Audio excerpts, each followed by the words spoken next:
Kannur railway സ്റ്റേഷനിൽ മന്ത്രി വീണ ജോർജിന് നേരെ നടന്നത് എന്ന് പറയപ്പെടുന്ന ആ ആക്രമണത്തിന്റെ ചുരുളുകൾ ഓരോന്നായി അഴിഞ്ഞു വീഴുകയാണ്. പോലീസും മന്ത്രിയും ചേർന്ന് എഴുതിയ നാടകത്തിലെ കള്ളത്തരങ്ങൾ ഇപ്പോൾ വെളിച്ചത്ത് കൊണ്ടുവന്നിരിക്കുന്നത് മറ്റാരുമല്ല, ആ സംഭവം നേരിട്ട് കണ്ട ഒരു സാധാരണക്കാരിയാണ്, ഒരു വീട്ടമ്മയാണ്. ഒരു ദൃക്സാക്ഷിയുടെ ഈ വാക്കുകൾ കേട്ടാൽ പിന്നെ ആർക്കും ഈ നാടകത്തിൽ സംശയമുണ്ടാകില്ല. കാരണം സംഭവത്തിന് സാക്ഷിയായ ആ വ്യക്തി പറയുന്നത് നോക്കൂ. KSUകാരോ കോൺഗ്രസുകാരോ മന്ത്രിയെ തൊട്ടിട്ട് പോലുമില്ല. കരിങ്കൊടി കാണിച്ച് അവർ പ്രതിഷേധിച്ചത് സത്യമാണ്. പക്ഷേ മന്ത്രിയുടെ 7 അയലക്കത്ത് പോലും എത്താൻ അവർക്ക് കഴിഞ്ഞിരുന്നില്ല എന്നതാണ് യാഥാർത്ഥ്യം. വന്ദേ ഭാരത് ട്രെയിനിൽ നിന്ന് ഇറങ്ങി വരുമ്പോൾ മന്ത്രി വീണ ജോർജ് ചിരിച്ചുകൊണ്ടാണ് വന്നത്. സ്പീക്കർ AN ഷംസീറിനോടും മറ്റു ഉദ്യോഗസ്ഥരോടും ചിരിച്ച് വർത്തമാനം പറഞ്ഞു വന്ന മന്ത്രിക്കാണ് മിനിറ്റുകൾക്കുള്ളിൽ പിടലിയുളുക്കുണ്ടായത് എന്നത് എത്ര വലിയ അത്ഭുതമാണ്. ഇവിടെയാണ് ദൃക്സാക്ഷി പറയുന്ന മറ്റൊരു പ്രധാന കാര്യം നമ്മൾ ശ്രദ്ധിക്കേണ്ടത്. പ്രതിഷേധം കണ്ടപ്പോൾ മന്ത്രി പേടിച്ച് പിന്മാറുകയല്ല ചെയ്തത്, മറിച്ച് കരിങ്കൊടി കാട്ടിയ കുട്ടികൾക്ക് നേരെ മന്ത്രി തല്ലാനായി ആക്രോശിച്ചുകൊണ്ട് ഓടിച്ചെന്നു. ആ ദൃശ്യങ്ങളിൽ നമ്മൾ കാണുന്നതും അത് തന്നെയാണ്. പോലീസ് പണിപ്പെട്ടാണ് മന്ത്രിയെ തടഞ്ഞത്. എന്നിട്ട് അവസാനം പോലീസ് എഴുതി വെച്ചിരിക്കുന്നത് എന്താണ്? കുട്ടികൾ മന്ത്രിയെ കൊല്ലാൻ മാരകായുധങ്ങളുമായി ചാടി വീണു എന്ന്. ഒരു ദൃക്സാക്ഷി പോലും കാണാത്ത മാരകായുധം പോലീസിന്റെ കണ്ണിൽ മാത്രം എങ്ങനെ വന്നു? ഈ ദൃക്സാക്ഷി വേദനയോടെ ചോദിക്കുന്ന ഒരു കാര്യമുണ്ട്.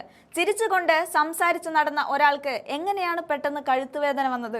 സ്പീക്കർ ഷംസീറിനെ കണ്ടുകഴിഞ്ഞ് ആരോട് ഫോണിൽ സംസാരിച്ചതിന് ശേഷമാണ് മന്ത്രിയെ അസ്വാസ്ഥ്യം പ്രകടിപ്പിച്ചു തുടങ്ങിയത്. ഇതൊരു കൃത്യമായ തിരക്കഥയല്ലേ? ഗൺമാനും പോലീസും ചേർന്ന് അവിടെ ഉണ്ടാക്കിയ പുകമറയിൽ ഇപ്പോൾ അകത്തായിരിക്കുന്നത് നിരപരാധികളായ 5 വിദ്യാർത്ഥികളാണ്. വധശ്രമം എന്നൊക്കെ കേൾക്കുമ്പോൾ ഒരു സാധാരണക്കാരന്റെ ജീവിതം തകരാൻ അത് മതി എന്നത് ഭരണകൂടം ഓർക്കുന്നില്ലേ?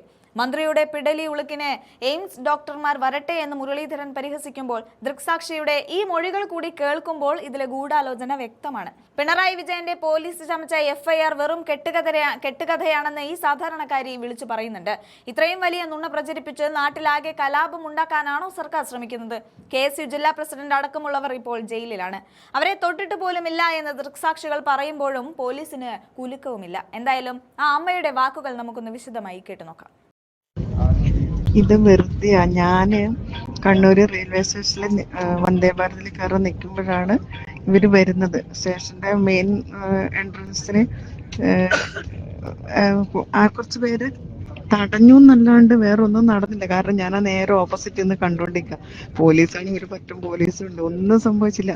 അവരതിട്ട് നടന്ന് സ്റ്റെപ്പ് കയറി 3ാമത്തെ പ്ലാറ്റ്ഫോമിൽ വന്ന് 10 മിനിറ്റ് കഴിഞ്ഞപ്പോഴാണ് വീൽ ചെയർ എടുക്കുക. അവർക്ക് കഴുത്തുവേദന ഉണ്ട് എന്ന് പറഞ്ഞിട്ട് വീൽ ചെയർ വന്നില്ല, മറ്റൊരു വേറെ വണ്ടി വന്നു. ആദ്യം വീൽ ചെയർ പോലീസുകാർ എടുത്തോണ്ട് വന്നു, അത് കഴിഞ്ഞിട്ട് മറ്റേ വണ്ടി വന്ന് അതിൽ കയറ്റിക്കൊണ്ട് പോയി.